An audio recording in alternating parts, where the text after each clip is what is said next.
E essa semana, o nosso papo, a nossa prosa é sobre a privatização da Ceasa Minas. A Ceasa Minas, ela atua em Minas Gerais há mais de 50 anos, né? E no ano de 2000, era uma empresa, né, do governo do estado e foi repassada para o governo federal em pagamento de uma dívida do governo do estado tinha com a União. A partir daí, a Ceasa foi incluída no PND, que é o Plano Nacional de Desestatização. Nós, naquele momento, né, tivemos, logo depois, governos progressistas, governos que estavam comprometidos com as pautas, né, nas quais a Ceasa atua, que são o abastecimento, o combate à fome, né, e a segurança alimentar, e isso não foi ventilado. Mas, a partir de 2016, a Ceasa Minas passou a estar na mira do governo para privatizar. E o que ocorreu a primeira audiência pública que nós tivemos, inclusive na Assembleia Legislativa de Minas Gerais, foi em 2017, né, quando começou-se a falar a respeito de privatização de Ceasa. E a partir daquele momento começou a nossa luta, o nosso enfrentamento para que a empresa não fosse privatizada.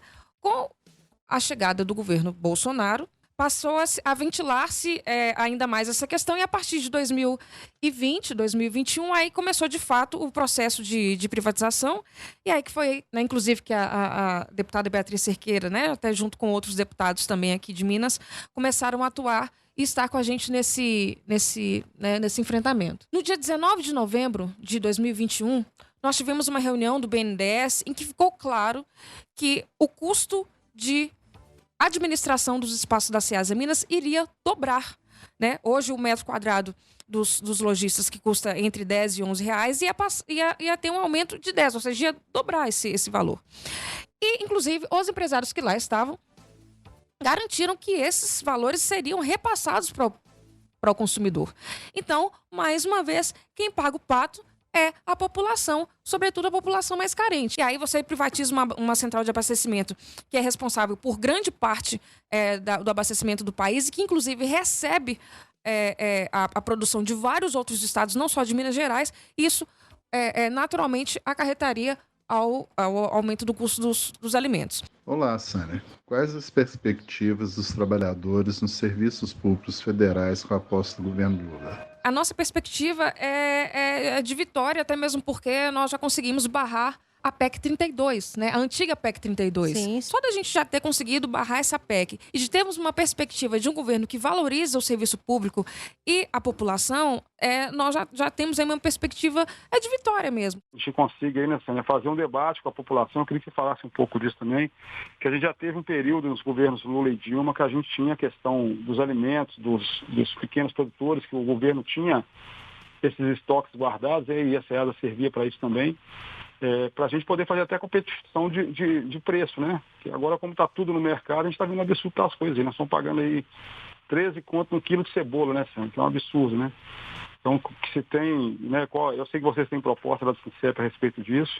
Como é que vocês estão pensando em sair para frente, para a gente poder acabar com a fome no Brasil, com a ajuda de vocês aí, com o governo tendo um estoque regulador aí? Nós, agora a perspectiva é muito, muito diferente, né? E nós, com a vinda do próximo governo, como você citou, uma privatização há 8 dias, né, como ainda está acontecendo com os metroviários, há 8 dias da posse do governo seguinte, é uma falta de civilidade absurda, né? Mas desse governo que ainda está aí, a gente não precisa esperar nenhum tipo de civilidade.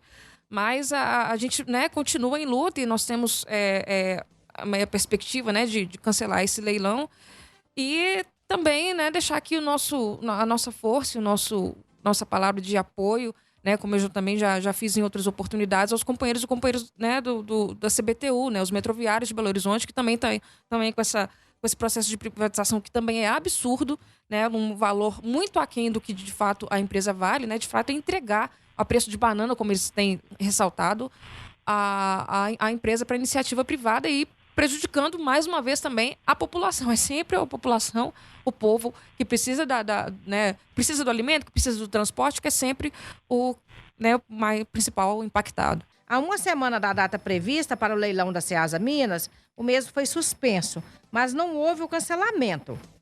Apenas a transferência do leilão para 2023, quando teremos um novo governo, mais comprometidos com as políticas públicas de abastecimento e de combate à fome, da qual a Ceasa Minas tem grande importância nesse processo. Como você avalia essa vitória? Você já até falou, o Jair também perguntou, né, sobre expectativa com a chegada aí do novo governo de Lula, mas assim, vamos reforçar também mais uma vez. Não, com certeza, porque essa é a pergunta que mais tem sido me feita, porque como o leilão não foi cancelado, então as pessoas têm uma expectativa, não, mas e aí, como é que, porque não foi cancelado, mas é realmente isso que a própria Carla já disse, né, nós temos uma perspectiva de futuro muito diferente do que nós temos agora, né? E o governo Lula, o Lula desde do seu primeiro mandato veio com esse compromisso de combater a fome, de garantir a segurança alimentar da população. Então, já que a Ceasa Minas é uma empresa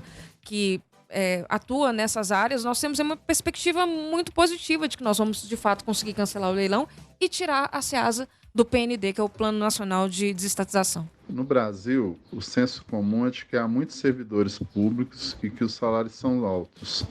Qual é a realidade brasileira de fato? Infelizmente, nós temos aí uma mídia, principalmente os setores privados, né, que pregam essa falácia de que os servidores públicos eles são em número exorbitante e que ganham altos salários.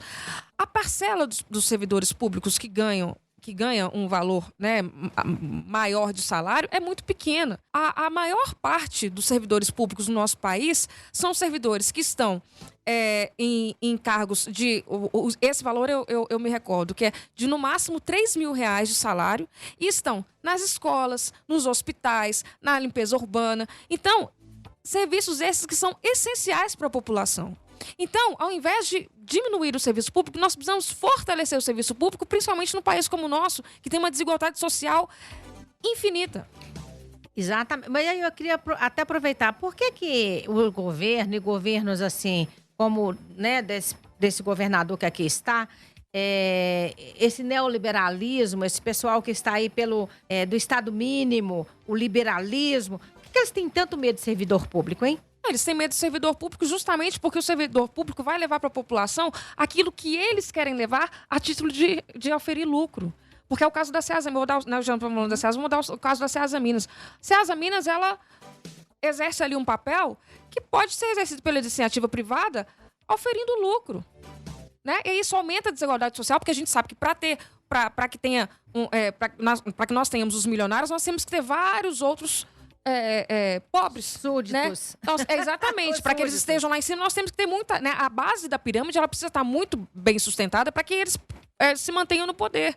Então, o serviço público ele garante que, por exemplo, que um plano de saúde seja enfraquecido em detrimento do SUS, em detrimento do atendimento à saúde que a população tem.